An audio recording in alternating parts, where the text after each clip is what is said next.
All right, what's up? I have a couple of questions, mostly about the homeworks. I haven't had a chance to dive into the take-home exam in detail. I guess my first question is homework 5. Okay. So homework 5, problem 1, part B. The answer you tell us is 0.99 micrometers is the displacement. When I find the roots of this third order polynomial, I'm finding that I get 1.866 micrometers, 0.999, and then 0.134. However, following the lecture material, and since our bias voltage is less than the pulling voltage, the value should be less than D over 3, which is 0.5 micrometers. Okay, so you're absolutely correct, but I'm not even getting the 0.99. Let me look at the assignment thing. I'll just And I also didn't get anywhere close to I was getting in the femtofarad range for the change in capacitance. so the reason, let me pull this up real quick.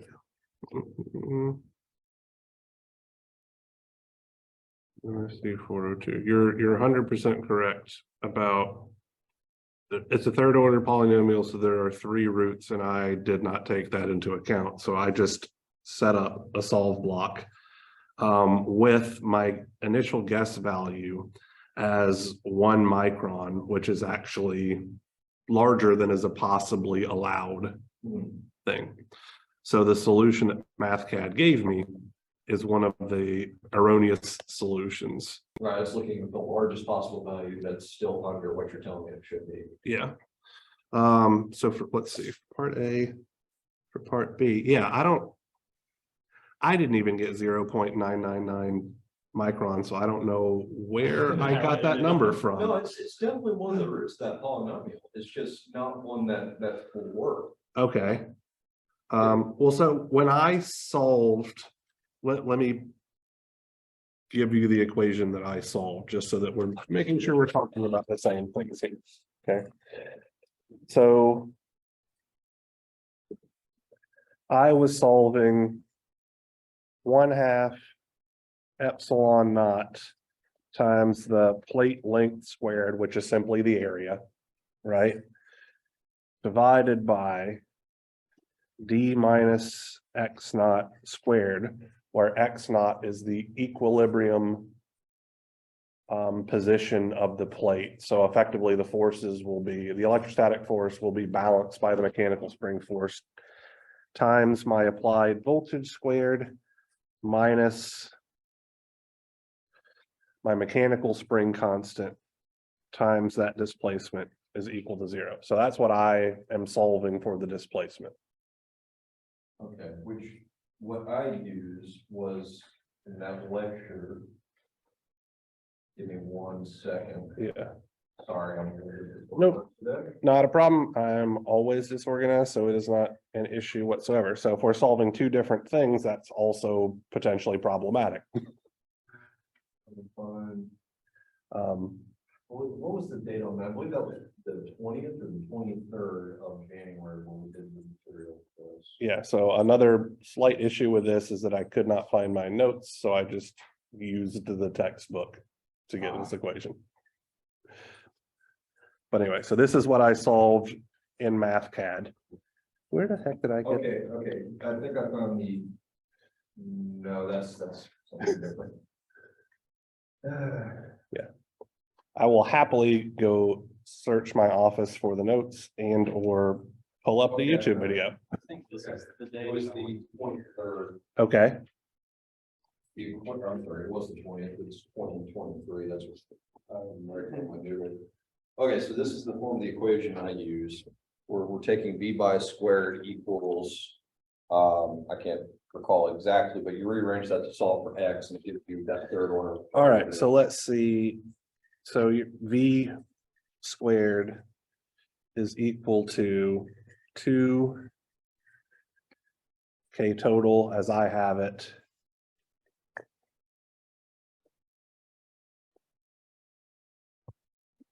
X times d minus x squared over epsilon a. I'm just going to play with this algebraically here for just a moment, right? So we're going to have epsilon a, where a is LP squared. We have a v squared. We divide by 2. D minus x squared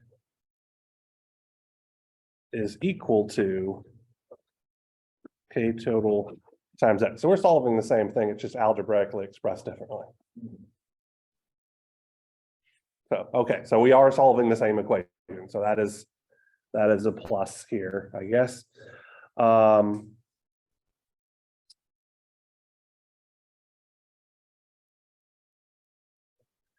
So I 100% agree that the 0.999 or effectively 1 micron displacement can't work because we're beyond the equilibrium pull-in point there. So I fundamentally agree with that. So I'm just going to throw this in MathCAD and again. I can't open up my MathCAD file because I don't have MathCAD 8 on this one to just update it. And I'm sure you guys don't want me running back and forth down the hall.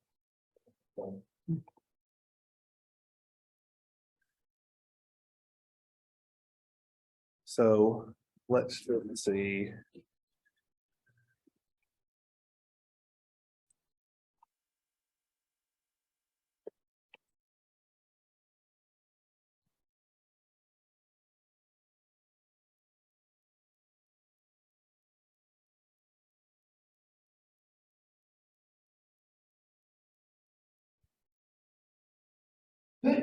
Bless you.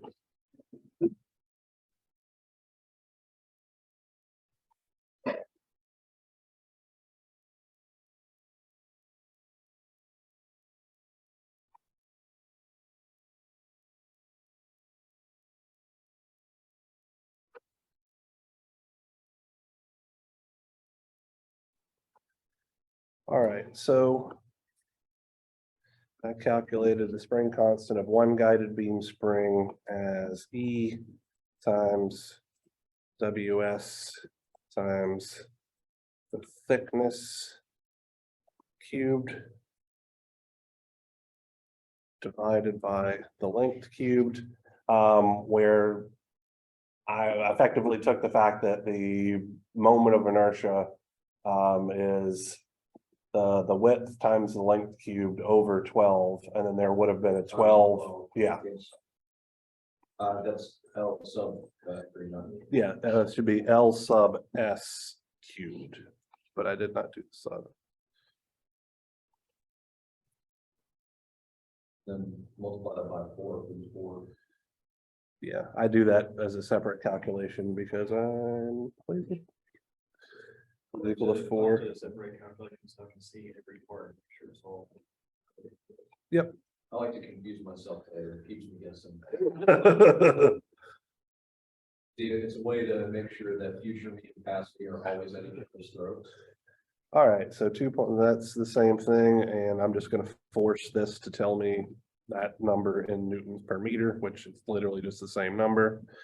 And then my pull-in voltage is root 8/27 times total mechanical spring constant times my nominal gap cubed divided by epsilon naught times my area. 2 point, okay, so everything looking groovy thus far. I'm saying that my applied voltage is 2 volts, and then I set up a solve block because I'm that lazy for one equation, one unknown, where my equilibrium displacement x naught. So I originally had a guess value of 1 micron, so I'm just going to put that in here now, and then we're going to see that it's giving me a wrong answer. My constraint equation, 1/2 times epsilon naught times L plate squared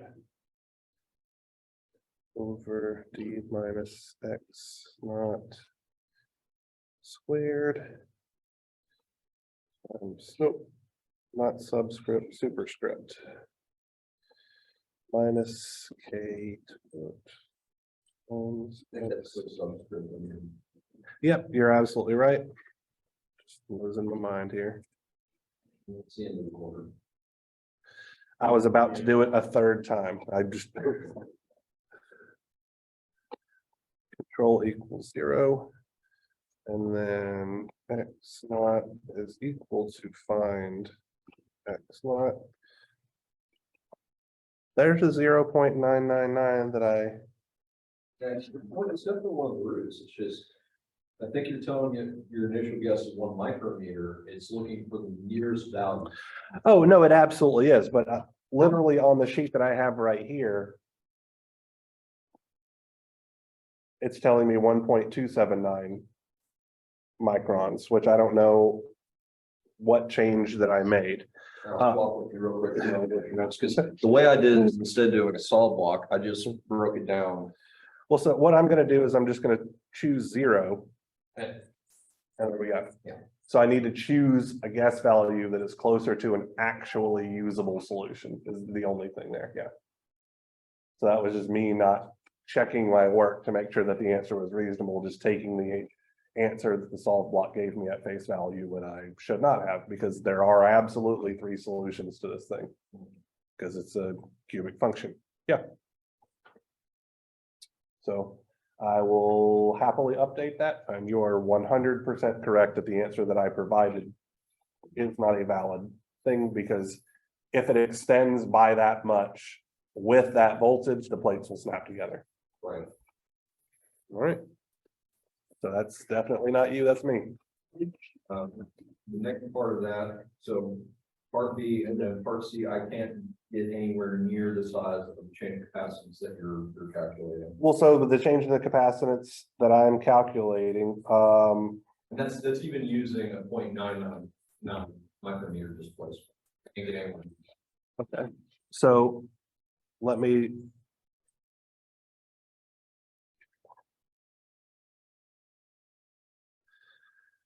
So I said that the change in capacitance was the capacitance after actuation, because that's going to be the larger quantity, epsilon A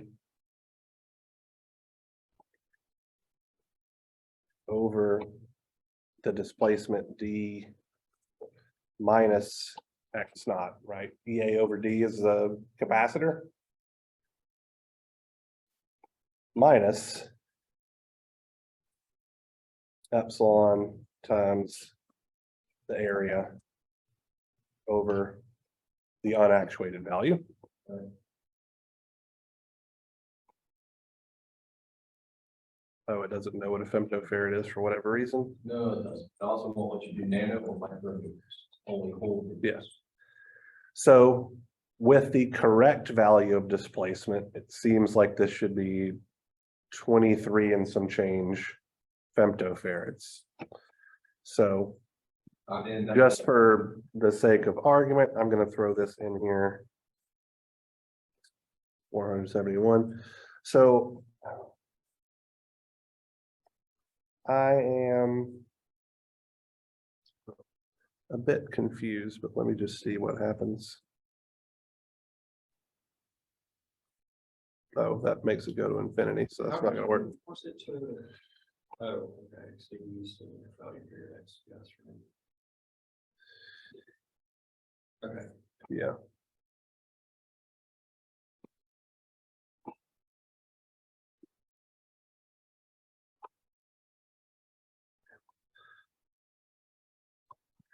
Yeah,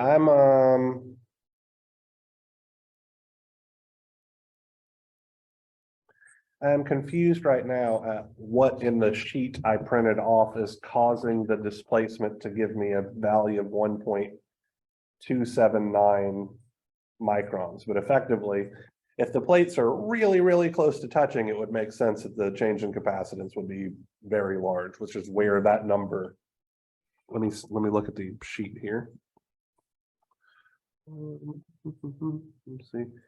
Yeah, the 1.364 picofarads is what happens when the displacement is 1.279 microns, which again, I'm not entirely sure how this particular variation of the sheet is giving me that number, but it's obviously not correct. So let me circle back around.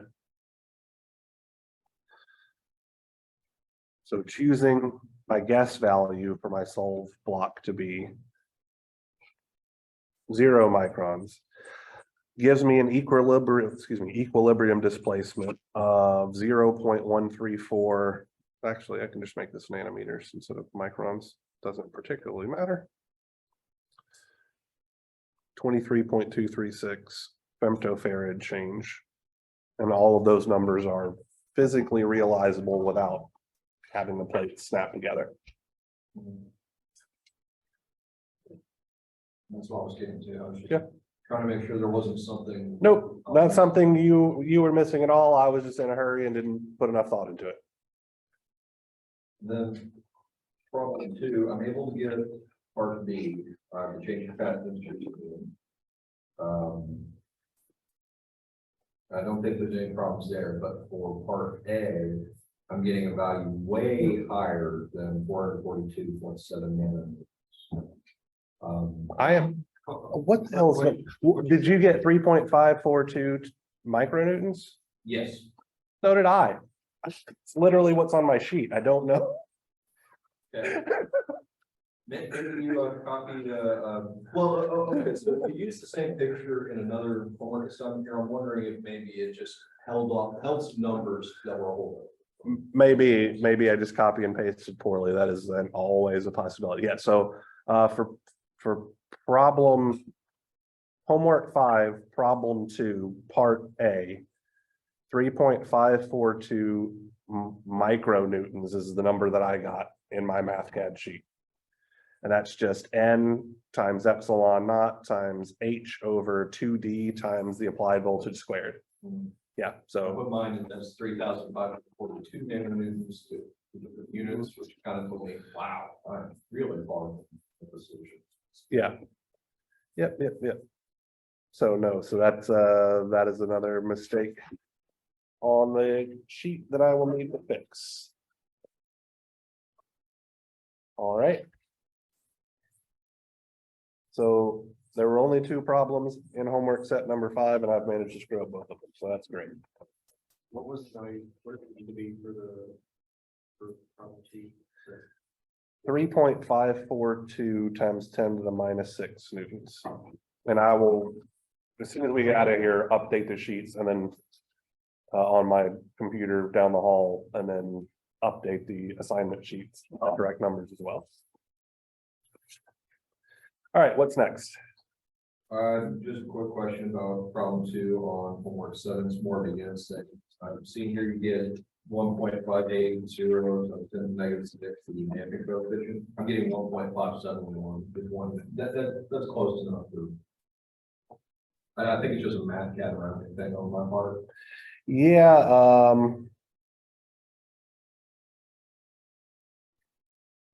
let me just show you what I have.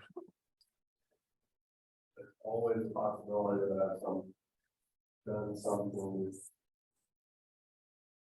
So I entered in my own ideal gas constant because I couldn't find it in the constants. Okay. I had a couple of seconds. That's what I did too. I entered it from what we had on the sheet.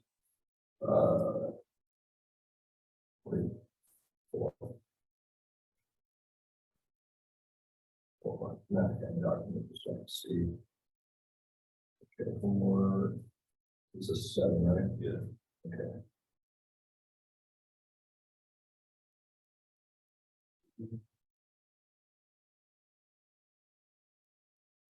Okay, yeah, so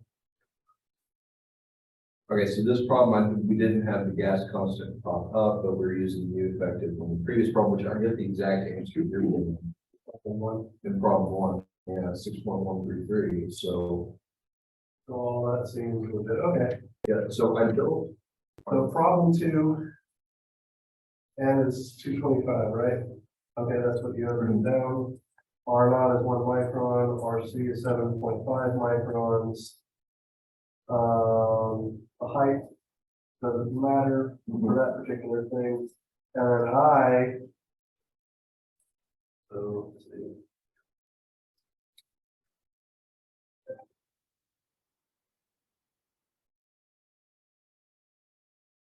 There is potentially a.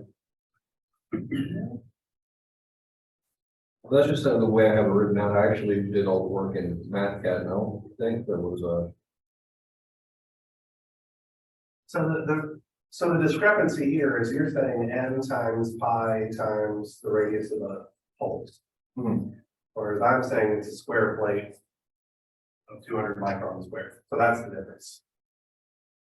Oh, okay, so I'm using the equation for if it was a round plate. Well, no, you're just saying the cells have so much area, which is very, very close to, like this 200 microns quantity squared and this number are going to be the same thing because I used this to solve for the whole radius because I can literally count the number of things. Oh, So that's why there's a tiniest amount of rounding errors because we're looking at the area in a slightly different way, but it's what you did is perfectly fine. okay, because this is me strictly relying on what was in the notes, not Yes. thinking creatively about it at all. Yeah, that is the total plate area. So I just said, I know the total plate area, so I just used that.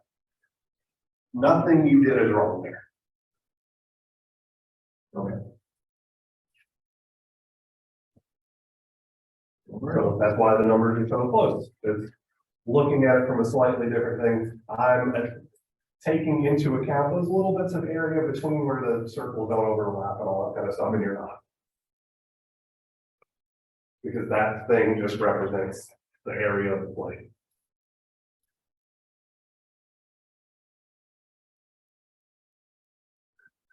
Okay, thank you. Yep.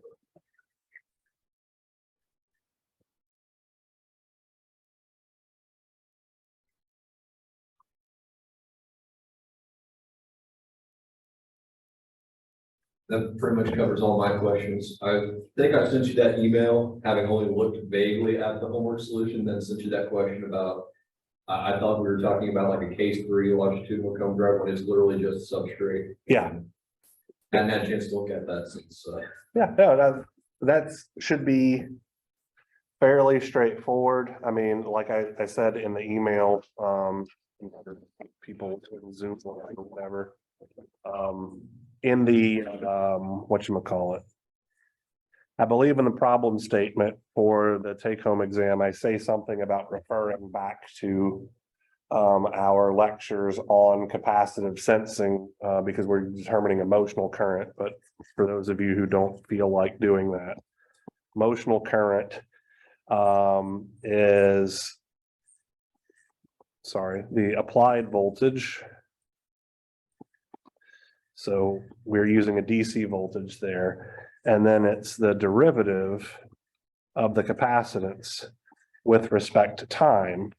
And you can expand that derivative of capacitance with respect to time out into the derivative of capacitance with respect to displacement, and then the derivative of displacement with respect to time, where this bit right here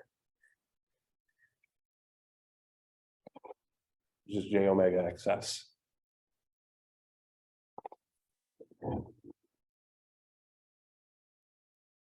When I was using for DCDX, or in our case DCDZ, I was just Right. using the sensitivity of that.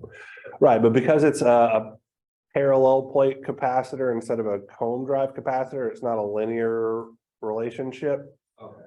So like you can get a sensitivity or whatever, but like it's going to wind up being, let me see, I have it literally written down over here.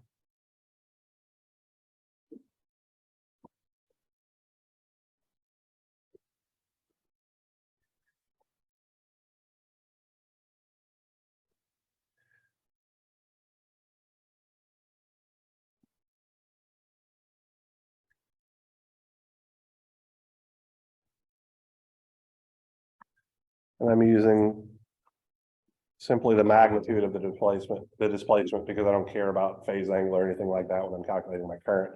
I just know one of them is going to be at its maximum value, like up above the substrate, and the other one's going to be at its minimum value. And when that occurs, All right, this that is makes the- a lot more sense. I was still pretty good at the cone drive. yeah.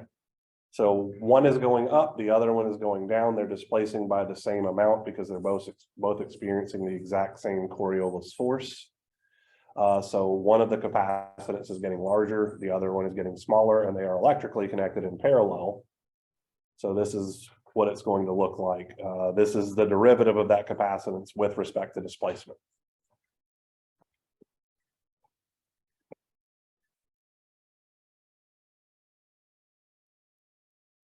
I have one other question, kind of looking at this again.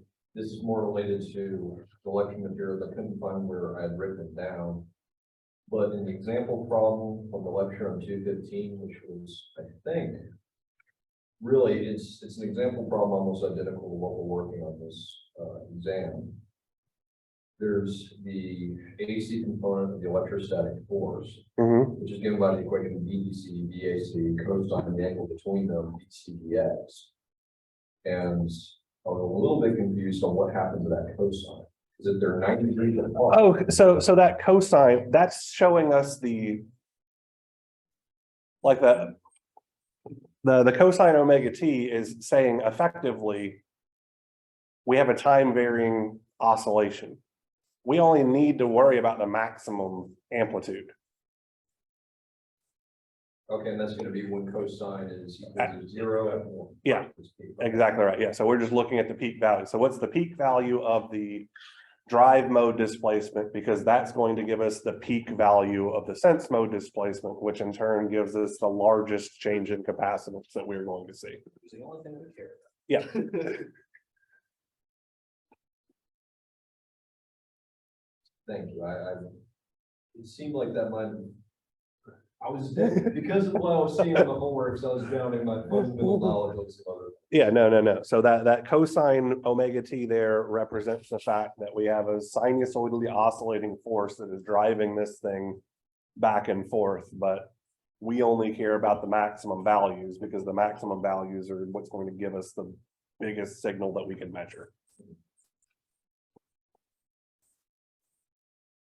So effectively, carrying those cosine functions all the way through doesn't enhance anything. Everything is being multiplied by that cosine function because everything's oscillating at the same frequency. So it's effectively similar to how when we work problems in the frequency domain, we throw away the excitation frequency because it's redundant information. It's exactly what we did here because we're working this in the frequency domain.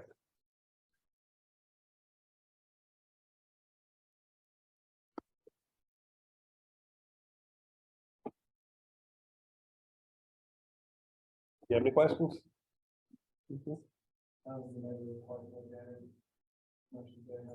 Okay. Well, just as forewarning, I don't know if you were here for the discussion earlier, but on problem 5, parts B and C, there is an error. Excuse me, homework 5, problem 1. There's an error in the solution for part B and C that I need to fix, and also an error on the correct answer for problem 2, part A. So I'm going to get that updated for you guys immediately after I leave this room, and then re-upload that assignment sheet with the correct numbers in place. I could save myself all of this trouble by just not giving you guys the answers, but then I just get 4,500 questions instead of 5.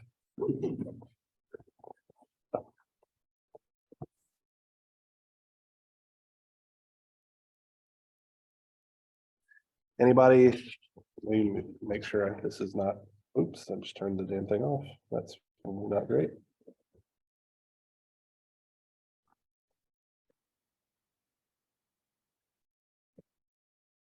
My volume is turned up. Anybody in Zoom land have any questions about anything?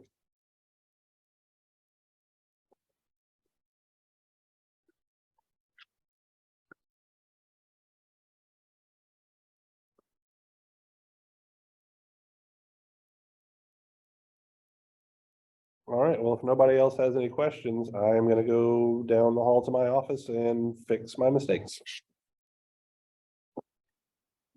I will see you guys on Monday if you happen, oh, let me see what's going on in chat here.